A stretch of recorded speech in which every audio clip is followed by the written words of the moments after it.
अस्सलामु अलैकुम। हमारे हिंदू भाइयों को बहुत बहुत आदाब।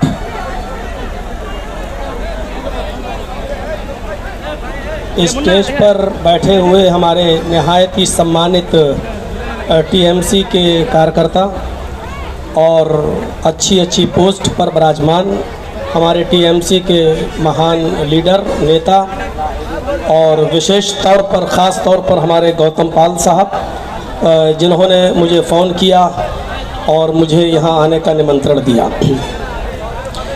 आज आपकी ये सभा देखकर मुझे बहुत ही ज़्यादा प्रसन्नता और खुशी हो रही है और होना भी चाहिए, क्योंकि मैं आज तक किसी भी राजनीतिक स्टेज पर जाकर मैंने किसी नेता का प्रचार नहीं किया है। ये मेरा पहला मौका है और मैं सिर्फ गौतम पाल के लिए यहाँ जो आया हूँ उसकी ज़रूरत मुझे सिर्फ इसलिए पड़ी क्योंकि ये जो लड़ाई हो रही है इलेक्शन की, ये लड़ाई चुनाव की नहीं है, इलेक्शन की नहीं है। ये जो लड़ाई है वो असल में सच और झूठ की लड़ाई है। मैं इसलिए आपके सामने आया हूं ताकि आपको होशियार करूं, आपको केयरफुल करूं और ये बताऊं कि ये लड़ाई इस बात की लड़ाई है कि सच क्या है और झूठ क्या है, बेईमानी क्या है और सच्चाई क्या है, ईमानदारी क्या है।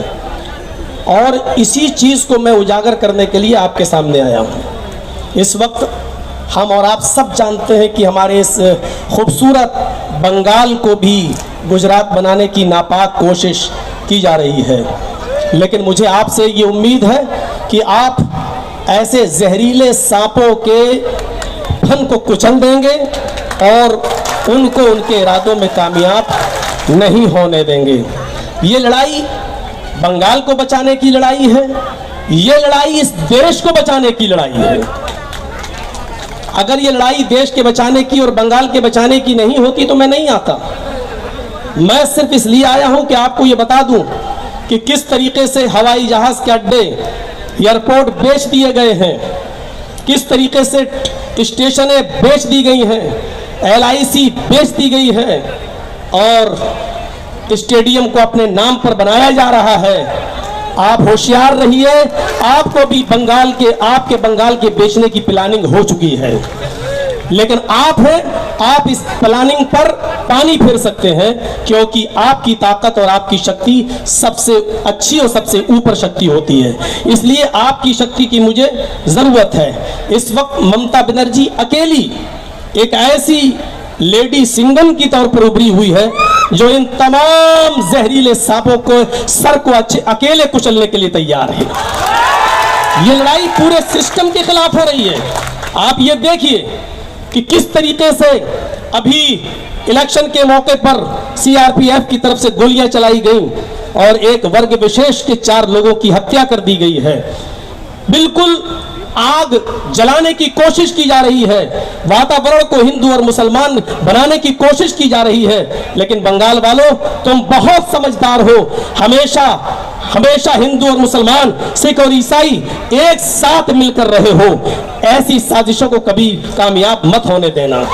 एक अकेली औरत और दूसरी तरफ एक अकेली बहादुर शेरनी और दूसरी तरफ नरेंद्र मोदी, इस देश के प्रधानमंत्री, दूसरी तरफ अमित शाह, तीसरी तरफ पूरा चुनाव आयोग, इलेक्शन कमीशन। आप देख रहे हैं एक अकेली औरत इन तमाम लोगों का मुकाबला कर रही है। इस वक्त आपकी सहायता की, आपकी मदद की, आपकी हेल्प की जरूरत है और मुझे उम्मीद है कि आप उनका पूरा साथ देंगे, पूरा समर्थन आप करेंगे। ममता बनर्जी को हम सिर्फ बंगाल तक सीमित नहीं देखना चाहते हैं। मौलाना जर्जीस आपके सामने आया है वो सिर्फ ये बताने के लिए कि ममता बनर्जी ही एक ऐसी लीडर है जो न सिर्फ बंगाल की CM बल्कि इस देश की प्रधानमंत्री बनने के लायक है। वही है जो इस देश के उसूलों पर कायम रह सकती है, जो संविधान को बचा सकती है, जो हिंदू और मुसलमान सबको एक साथ लेकर चल सकती है, वही एक औरत है जो बता सकती है कि संविधान क्या है, जो ये बता सकती है लोगों को कि देखो सबको एक साथ लेकर किस तरीके से देश को चलाया जा सकता है। लिहाजा आपको इस वक्त बैठने की जरूरत नहीं है। बंगाल वालों, इस वक्त आपकी सख्त जरूरत है। माहौल खराब करने की नापाक अपवित्र कोशिशें की जा रही हैं, लेकिन आप उन तमाम कोशिशों को नाकाम कर दीजिए। और गौतम पाल साहब के लिए मैं खुसूसी तौर पर यह कहूंगा कि इतने भारी वोटों से इनको जिताइए, इतने भारी वोटों से कि दुश्मन सोचने पर मजबूर हो जाए। हमारे मोदी जी को बहुत शौक है ये पूछने का कि तुम्हें कब्रिस्तान चाहिए कि शमशान चाहिए। मुझे उनकी 2018 की वो स्पीच याद है जो उन्होंने फतेहपुर में दी थी। कहा था कि शमशान चाहिए कि कब्रिस्तान चाहिए, और बार बार ये पूछा गया पब्लिक से और कहलवाया गया कहो कि शमशान चाहिए, कहो कि शमशान चाहिए। मैं आपसे निवेदन करता हूं कि 22 तारीख को होने वाले इलेक्शन में टीएमसी के नेता को जिताकर, विपक्षी की नेता को हटाकर शमशान ही पहुंचा दीजिए, इसलिए कि इनको शमशान से बहुत ज्यादा प्यार है, इनको शमशान से बहुत ज्यादा मोहब्बत है। इनको आप शमशान पहुंचाने का काम कीजिए। मेरे भाइयों और बहनों, आप सबसे मैं एक निवेदन और करना चाहता हूं, और वो बहुत खास निवेदन है। दुनिया का कोई धर्म ऐसा नहीं है जिसने नफरत सिखाई हो। दुनिया में कोई धर्म ऐसा नहीं है कि जिसने नफरत सिखाई हो। और जब मोदी जी और अमित शाह ने ममता बनर्जी के ऊपर इल्जाम लगाया और किसी ने उनको ममता से ममता बेगम कहने की कोशिश की, तो उन्होंने अपने स्टेज पर चंडी पाठ करके बताया कि मैं इतनी बड़ी हिंदू हूं कि तुम विचार में नहीं ला सकते हो, तुम अपने दिमाग में नहीं ला सकते हो। और मैं भी चूंकि संस्कृत का थोड़ा बहुत ज्ञानी हूं, मुझे मालूम है कि उन्होंने चंडी पाठ जो किया था और संस्कृत के जो मंत्र उन्होंने पढ़े थे, मैं चैलेंज के साथ कह सकता हूं कि इतने मंत्र इस देश के चौकीदार मोदी को भी मालूम नहीं है और योगी को भी मालूम नहीं है। जितने मंत्र ममता बनर्जी ने संस्कृत में पढ़े, वो योगी जी से पूछ लो तो उनको भी स्वाहा के अलावा कुछ नहीं मालूम है। और आज हालत ये हो चुकी है कि शमशान घाट की बात करते करते मैं अभी सीधे लखनऊ से चला आ रहा हूं। आज की रिपोर्ट बता रहा हूं कि कोरोना वायरस में मरने वालों की संख्या इतनी ज्यादा है कि आज लाशों को जलाने के लिए चिता नहीं मिल रही है, लाइन में लगी हुई है जो लाशें। विकास इतना किया हमारे देश के प्रधानमंत्री जी ने, सबका साथ सबका विकास का नारा ऐसा लगाया कि आज जिंदे तो जिंदे, मुर्दे भी लाइन में लगे हुए हैं। आज मुर्दे लोग भी लाइन में लगे हुए हैं। आज चारों तरफ देख लीजिए, हम शिकायतें क्यों कर रहे हैं? हमने लड़ाई लड़ी कब है? हमने भाईचारे के ऊपर लड़ाई कभी लड़ी है? हमारी तो लड़ाई हमेशा मंदिर और मस्जिद के ऊपर रही है। और आज देख लीजिए, मंदिर भी बंद है और मस्जिदें भी बंद हैं। मेरे भाइयों, मंदिर और मस्जिद के मुद्दों से उठकर विकास के मुद्दे पर आइए, भाईचारे के मुद्दे पर आइए, देश की उन्नति के मुद्दे पर आइए और भाईचारा हमेशा कायम रखिए। क्योंकि मैं मुसलमान हूं, लेकिन मैं जानता हूं कि हमारा कुरान हमें भाईचारे का निमंत्रण देता है। हिंदू भाई है, इनसे पूछिए कि क्या हिंदू धर्म नफरत सिखाता है? मैं एक मंत्र आपके सामने पढ़ता हूं और देखिए इस मंत्र में क्या कह रहे हैं रामचंद्र जी। रामचंद्र जी कह रहे हैं, प्रत्यम चारुम धर्म गोपीथाय पुरहु यसे मरुद्रिग्नागहि। कृत्यम चारुम धर्म गोपीथाय पुरहु यसे मरुद्रिग्नागहि। तुम्हारे शब्दों के वार से, तुम्हारी जबान से निकलने वाले कोई शब्द से किसी दूसरे व्यक्ति को तकलीफ नहीं होनी चाहिए। जो हिंदू धर्म हमें शब्दों के जबान पर, जीभ पर कंट्रोल करने का आदेश दे रहा हो, और जो ये कह रहा हो कि अपने शब्दों से जब जबान से बोलो तो ऐसा शब्द यूज नहीं होना चाहिए कि जिससे किसी मनुष्य को तकलीफ हो, चाहे वो हिंदू या मुसलमान, किसी को तकलीफ नहीं होनी चाहिए। वो धर्म ये कैसे बर्दाश्त करेगा कि एक समुदाय, एक वर्ग विशेष पर दूसरा वर्ग विशेष जुल्म करे? माफ करना, ये हमारी राजनीति को गंदी पॉलिटिक्स तो हो सकती है, लेकिन ये धर्म की शिक्षा नहीं हो सकती है कि कोई किसी से नफरत करे। अफसोस होता है कि हिंदू और मुसलमान बनाने की कोशिश की जा रही है। हमारा कुरान भी यही कहता है, या अय्युहन्नास इन्ना खलकनाकुम मिन ज़करिन व उन्सा, है संपूर्ण जगत की मानव जाति, हमने तुम्हें एक मर्द और एक औरत से पैदा किया है, हमने तुम्हें एक पुरुष और एक स्त्री से जन्मा है। तुम्हारा बाप एक है और तुम्हारी माँ एक है। तुम्हारा बाप आदम है, तुम्हारी माँ हव्वा, जिसको हम वेदों में आशु और युवती शत्रुपा के रूप से हम जानते हैं। हमारा एक ही बाप है मनु और एक ही माँ है शत्रुपा। हम सब उसी की संतान हैं, हम सब उसी के बेटे हैं। लिहाजा जब बेटे हैं तो सब भाई भाई है। लिहाजा ये धर्म के ठेकेदार जो आज धर्म के ठेकेदार बने हुए हैं, इनको ना धर्म से मतलब है, इनको सिर्फ अपनी कुर्सी से मतलब है। आप भाईचारे को समाप्त मत कीजिएगा, अपना भाईचारा बना कर रखिएगा। और एक बात और कह देता हूं आपसे, इस देश की दो आंखें हैं, एक हिंदू और एक मुसलमान। इस देश के दो हाथ हैं, एक हिंदू और एक मुसलमान। इस देश के दो पैर हैं, एक हिंदू और एक मुसलमान।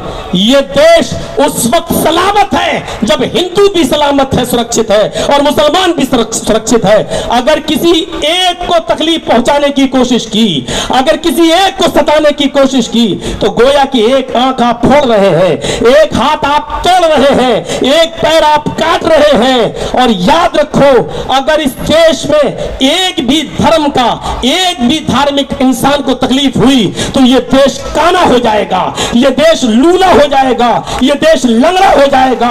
इस देश को लंगड़ा होने से, इस देश को लूला होने से, इस देश को अपाहिज होने से बचाइए, और बचाने का काम आपका है। हिंदू और मुसलमान सबको साथ में लेकर चलिए, और यह काम सिर्फ एक ही औरत कर रही है, और वो है ममता दीदी। वो है ममता दीदी, जिसने हिंदू को हिंदू नहीं, मुसलमान को मुसलमान नहीं, जिसने अपना सबसे बड़ा धर्म समझा इंसानियत का, जो गरीबों गरीबों की मसीहा है। आप गौतम बुद्ध के हाथ को मजबूत करके ममता बनर्जी को मजबूत करिए। वैसे तो मैं आपकी लहर देखकर मैं समझ गया हूं कि गोदी मीडिया क्या चीख चीख कर ऐलान कर रही है और वास्तविकता क्या है, वास्तविकता क्या है। और गोदी मीडिया का हाल तो आप जानते ही क्या है। गोदी मीडिया का हाल कभी सच्चाई में समझना है तो यह समझ लीजिए कि गोदी मीडिया यह है कि कोई आदमी अगर पानी में डूब रहा है तो उसको बचाएगी नहीं। कोई आदमी पानी में डूब रहा है और ये गोदी मीडिया उसके सामने पहुंच जाए तो ये उसको बचाएगी नहीं, बल्कि उसके मुंह में कैमरा घुसड़ के पूछेगी आपको कैसा लग रहा है, इस वक्त आपको कैसा लग रहा है, इस वक्त आपको कैसा लग रहा है। और हो सकता है कि शाम तक अब न्यूज चैनलों पर आपको हटाकर अब मुझे ही दिखाया जाए। मुझे मालूम है कि किस सिमत की तरफ आपको बहकाया जाएगा, लेकिन इस लेडी सिंघम के हाथ को मजबूत करिए। ये घायल शेरनी है, घायल शेरनी। अमित शाह और मोदी जी ये सब जहरीले सांप हैं, जहरीले सांप, और इन सांपों के सरों को कुचलने के लिए अकेली शेरनी काफी है। बस आपसे निमंत्रण करता हूं, आपसे अपील करता हूं कि ममता बनर्जी को मजबूत करिए और देश में भाईचारा बना रहने दीजिए। कोई खुश नहीं है इस गवर्नमेंट से, कौन नहीं जानता किसान आज कहां पहुंचे हुए हैं, व्यापारियों का आज क्या हाल हो रहा है, स्कूलों का हाल आज क्या हो चुका है। कोई भी कौम, कोई भी बिरादरी, कोई भी जात, कोई भी समूह आज बीजेपी से खुश नहीं है, सब इसको बद्दुआएं दे रहे हैं। लेकिन ममता बनर्जी के इस इलाके में आकर सेंध लगाने की कोशिश की जा रही है। आपसे मैं फिर अनुरोध करता हूं, फिर एक बार रिक्वेस्ट करता हूं, फिर आपसे अपील करता हूं। मुझे आशा है, मुझे उम्मीद है, मौलाना जर्जीस एक मुस्लिम होने के नाते इतना बोलता है कि मैंने आपकी भीड़ देखकर यह अंदाजा लगा लिया है कि आपको जिसको मारना था वो मर चुका है, आपको जिसको मारना था वो मर चुका है, और हमने जनाजा पढ़ा दिया है, हमने जनाजा पढ़ा दिया है। अब दफन करने का काम बाकी रह गया है, वो 22 तारीख को आपका है। मुझे उम्मीद है कि आप दफन कर देंगे। आप गौतम पाल को मजबूत करके टीएमसी को मजबूत करेंगे, बंगाल को बचाएंगे, भाईचारा कायम रखेंगे, और ये अहद, ये वादा करके यहां से उठिए कि हम बंगाल को दोबारा गुजरात नहीं बनने देंगे, और ममता दीदी को हम फिर से लाएंगे। पहले बंगाल में लाइए और फिर हम सब मिलकर कोशिश करते हैं उनको दिल्ली पहुंचाने की। बंगाल जिंदाबाद, हिंदुस्तान जिंदाबाद। सलाम। Thanks, very thanks.